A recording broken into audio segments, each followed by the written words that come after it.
को तो सबसे पहले परिचय करा दूं, हमारे साथ राजीव तिवारी हैं, स्टार्टअप फर्म स्टेम रोबो के को फाउंडर। राजीव, आपका बहुत बहुत स्वागत। इसके साथ ही हमारे साथ राजू सिन्हा साहब हैं, चीफ बिजनेस ऑफिसर एफशिफ्ट लॉजिस्टिक्स से, यह भी जाना पहचाना स्टार्टअप है। आप दोनों का बहुत बहुत स्वागत। चर्चा की शुरुआत सबसे पहले राजीव मैं आपसे करना चाहूंगा। हमें सबसे पहले स्टेम रोबो के बारे में बताइए। बड़ा दिलचस्प सा नाम है, आखिर इसकी शुरुआत कैसे हुई और ये पूरा कारोबार किस तरह का है? स्टेम रोबोटिक्स जो हमारी कंपनी है, ये basically stem robotics artificial intelligence coding, इसको यूज करके हम स्कूल्स में इनोवेशन और क्रिएटिविटी को नर्चर कर रहे हैं। The idea behind the company is that how to make the students ready for the jobs of tomorrow. तो आज की तारीख में अगर हम देखें तो इंडिया में अराउंड 17 लाख स्कूल्स हैं, जिसमें से around 6 to 7 lakh private schools हैं, 12 लाख गवर्नमेंट स्कूल्स हैं। और जो हमने देखा कि पिछले कुछ सालों में, पिछले 3-4 सालों में, there has been a phenomenal change in the integration of emerging technologies in our day-to-day lives. आजकल हर कोई आर्टिफिशियल इंटेलिजेंस, चैट जीपीटी, इन सब के बारे में काफी अवेयरनेस है।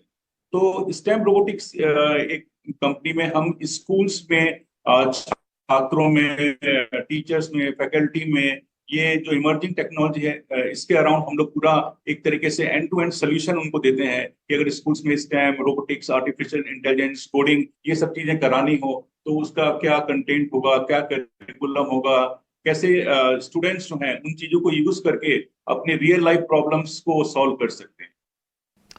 वाकई ये जानकर काफी अच्छा लगा राजीव कि आप स्कूलों में टेक्नोलॉजी और इनोवेशन को बढ़ावा दे रहे हैं, जो कि वक्त की बड़ी ज़रूरत है। और हम इवॉल्विंग स्टेज से, चूंकि कोरोना ने हमें डिजिटल युग में पहुंचाया और हमने उसको काफ़ी अच्छे से अडॉप्ट किया, लेकिन जाहिर सी बात है इसमें और भी ज़्यादा क्रांति की आवश्यकता है।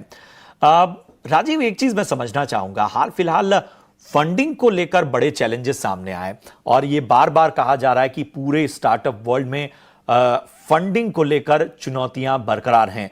जरा हमें बताएं, आप तो इंडस्ट्री से जुड़े हुए हैं, आप खुद एक स्टार्टअप चला रहे हैं, किस तरह के चैलेंजेस हैं, इसे किस तरह नजरिए से देखा जाए? देखिए, स्टार्टअप्स अगर हम इंडिया के कॉन्टेक्स्ट में देखें तो पिछले कुछ सालों में स्टार्टअप्स का एक काफी कल्चर आया और काफी सारे हब्स, चाहे वो दिल्ली एनसीआर हो, कर रही हैं। बट समहाउ एक कहीं ना कहीं लोगों के दिमाग में ये भी आया कि हम अगर स्टार्टअप्स कर लेते हैं और फंडिंग ले लेते हैं तो मेन एम जो लोग का था, जो भी स्टार्टअप स्टार्ट कर रहे थे, मैक्सिमम लोग, उनका कहीं ना कहीं एक फोकस फंडिंग लेने पे हो गया rather than building a sustainable business model. और पिछले कुछ सालों में हमने पोस्ट कोविड खासकर ये देखा कि कोविड टाइम में अचानक से एवरीथिंग वेंट डिजिटल। सो काफी इंटरेस्ट रेट भी यूएस वगैरह में काफी कम हो गई, तो उसके कारण क्या हुआ कि स्टार्टअप सेक्टर में काफी फंडिंग आई और उसके कारण ये हुआ हायरिंग भी कर ली और कई सारे ऐसी चीजों में उन्होंने इन्वेस्ट किया जो मॉडल सस्टेनेबल नहीं थे। So post funding, post Covid क्या हुआ कि बहुत सारे वो मॉडल्स फेल हो गए। कई सारी स्टार्टअप्स जिनका मॉडल सस्टेनेबल नहीं था, वो लोग सर्वाइव नहीं कर पाए। तो जो मैं देखता हूं कि सबसे जरूरी ये है कि funding should be a by product. I think the main M should be that what is the real problem the startup is solving, and it should be a tangible problem which and the solution should be sustainable.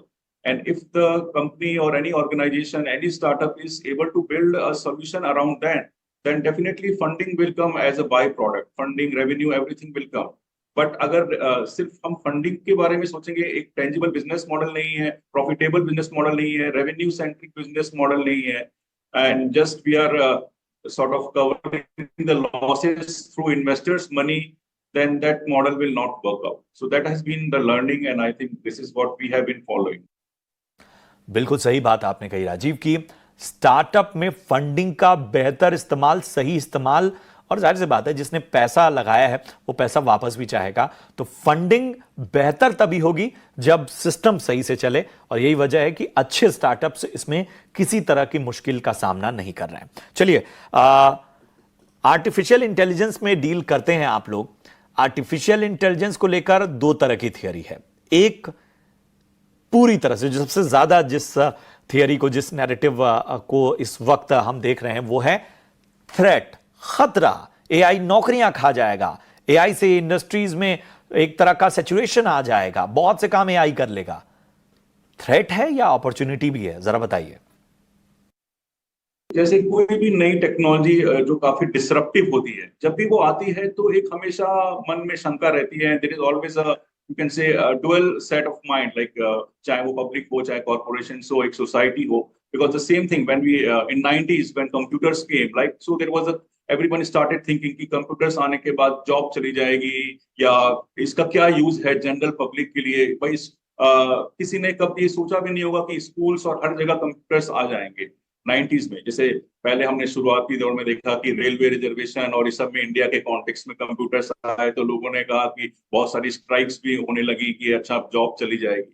But धीरे धीरे अब हम देख रहे हैं कि computers जो है एक ये day to day part of the life है। चाहे कोई टेक्नोलॉजिकल प्रोफेशन में हो, चाहे डॉक्टर इंजीनियर हो, चाहे साइंटिस्ट हो, या डॉक्टर हो, लॉयर हो, कोई भी हो, तो एक कंप्यूटर, चाहे टीचर हो, स्टूडेंट, एक तरीके से डे टू डे लाइफ का पार्ट हो गया है।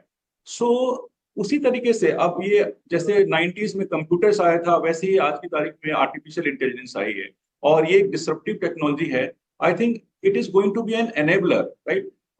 Because we are in education domain, and हम आजकल जो आज के स्टूडेंट्स हैं उनको हम 10 सालों के बाद जिस प्रोफेशन में वो जाएंगे उसके लिए तैयार कर रहे हैं। बिकॉज आज से 10 साल बाद जो टेक्नोलॉजी होगी, जो जॉब होंगे, वो टोटली अलग होंगे जो आज के जॉब है। और इसमें ये इमर्जिंग टेक्नोलॉजीज, चाहे रोबोटिक्स हो, आर्टिफिशियल इंटेलिजेंस, कोडिंग, ये सब हर जगह होगी। आज से कुछ सालों बाद चाहे वो लॉयर हो, चाहे डॉक्टर हो, चाहे कोई भी आर्किटेक्ट हो, सबको आर्टिफिशियल इंटेलिजेंस की जरूरत होगी, क्योंकि वो एज एनेबलर काम करेगी, वो एज ए हेल्पिंग हैंड काम करेगी। So we see artificial intelligence as an opportunity. Definitely, it's not a threat, but yes, किसी भी नई टेक्नोलॉजी का एक नेगेटिव भी होता है कि अगर कोई लोग उसको मिसयूज करना चाहें तो डेफिनेटली किया जा सकता है। But I think that is an debate. Lot of regulations are also by governments, और एथिकल उसके पॉइंट से भी बहुत सारे ऐसे रेगुलेशंस बन रहे हैं ताकि इसका मिसयूज रोका जा सके। इनफैक्ट आपने बड़ा अच्छा क्वेश्चन पूछा, और ये मैं अपने स्कूल डेज में, एक रामधारी सिंह दिनकर की कविता थी कि वो विज्ञान के बारे में भी ऐसा कहते थे कि विज्ञान का अपॉर्चुनिटी है या थ्रेट है। तो रामधारी सिंह की एक कविता की पंक्तियां मुझे याद आती है कि सावधान मनुष्य, यदि विज्ञान है तलवार तो त्यज कर मोह इसे फेंक दे स्मृति के पार। तो वो वही था कि विज्ञान अगर एक तलवार है तो उससे किसी को बचाया भी जा सकता है और काटा भी जा सकता है। तो सेम चीज यहाँ पे भी है। And I think regulations and all the things are coming together, that how we can make it as in the best case of human society. तो बिल्कुल एक संतुलन बिठाना पड़ेगा। कोई भी नई टेक्नोलॉजी आती है तो उसके साथ बहुत सारे नैरेटिव आते हैं। जब कंप्यूटर आया था तब भी कहा गया था कि कंप्यूटर आते ही नौकरियां खत्म हो जाएंगी, लेकिन कंप्यूटर ने कितनी नौकरियां दी इसको भी तो समझिए, आज भी दे रहा है। तो इसी तरह नई टेक्नोलॉजी को आपको सीखना होगा, स्किल डेवलप करनी होगी, तब ये वरदान साबित हो सकती है। चलिए यहां रुकेंगे एक छोटे से ब्रेक के लिए। राजीव को हम शुक्रिया अदा करेंगे हमसे जुड़ने के लिए, और हर